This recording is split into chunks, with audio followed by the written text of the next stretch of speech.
Well, good morning. Ginger and I are just sitting here on the porch talking about a few things that are on our hearts and minds. And one of the things that we think back over our lives was just how much that Satan hates marriage. And there's nothing more he would want to do than to ruin your marriage.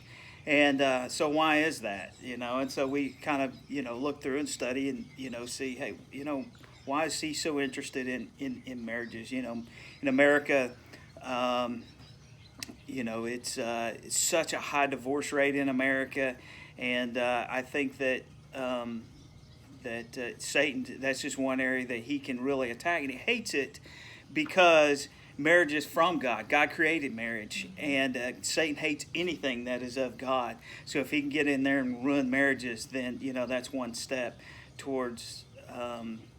Towards just ruining your lives and keeping you from serving God and becoming strong together. But we were reading through Ecclesiastes and chapter 4, and we had just a few verses we wanted to share real quick. Ginger's going to read those real quick. Yeah, it's verses 9 through 12. Two are better than one because they have a good return for their labor. For if either of them falls, the one will lift up his companion. But woe to the one who falls when there is not another to lift him up. Furthermore, if two lie down together, they keep warm. But how can one be warm alone? And if one can overpower him who is alone, two can resist him. A cord of 3 strands is not quickly torn apart. When before Ginger and I got married, we did some marriage counseling stuff, and we always felt God calling us to do things in our lives, to work in our lives. God has purpose for us, and one of the things He taught us was that God could accomplish more towards in the ministries in our lives. He could accomplish more with us doing it together rather than us going our own separate ways. Doing our own things in ministry, serving God. So we felt like that's that part about becoming one and one purpose and serving God. And God says here in Ecclesiastes that obviously one person out there is a little weaker on your own. Satan can attack you, and when you're married and you've got a partner there to help you, now you become stronger. Exactly. Because you can help each other out. And it says there that how can one can lift the other companion up, when the other one's weak. And as we know, we're not always so strong at the same time all the time together. Right. So we kind of lift each other up. And so in any marriage, whether you're serving God or not, just two people being together is stronger than just one strand of cord. So, Satan really hates that even. He wants to bust up any marriage before it has time to, become strong and, and then eventually, hopefully, become a marriage that serves God together. So just any marriage out there, Satan wants to attack it because he knows two together can be stronger than one.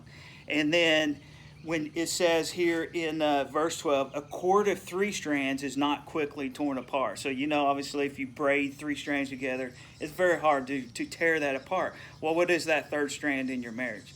Well, obviously, that's God, and God intertwining into our lives. And when you put you two together with one common purpose, and then you intertwine God into that, you become so strong, and you're able to really fight off Satan, and he hates that.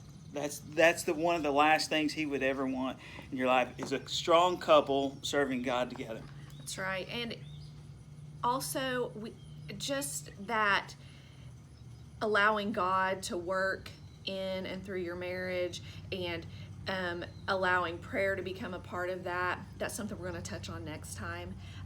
But when you allow God to come in, be the center of your life and your marriage, then that is going to make a really strong cord.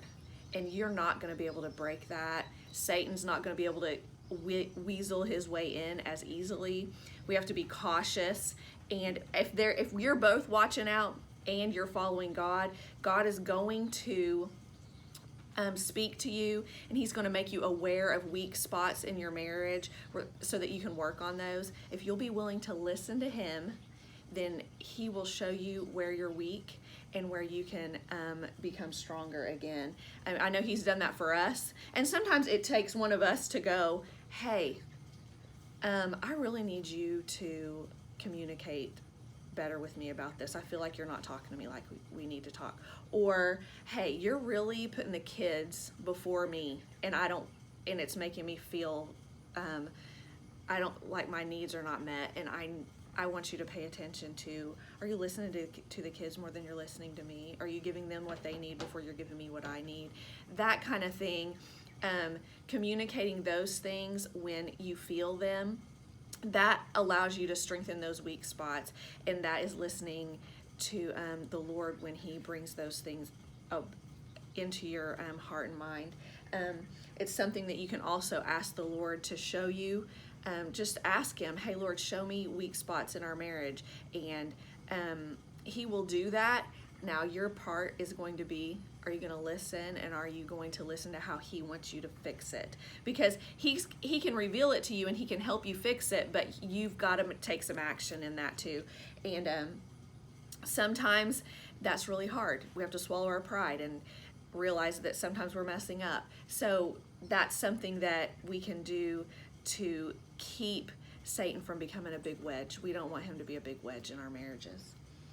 So the point is, realize when you got, you're growing together, especially, you're growing the Lord together, then that's something Satan hates. He's going to come after you. Mm-hmm. So you have to recognize that and go, okay, wait a second. Why are we starting to get aggravated at each other? Well, that's Satan trying to drive that wedge in. Just realize that and know you have to recognize that, and then just strengthen each other in prayer and fight Satan off.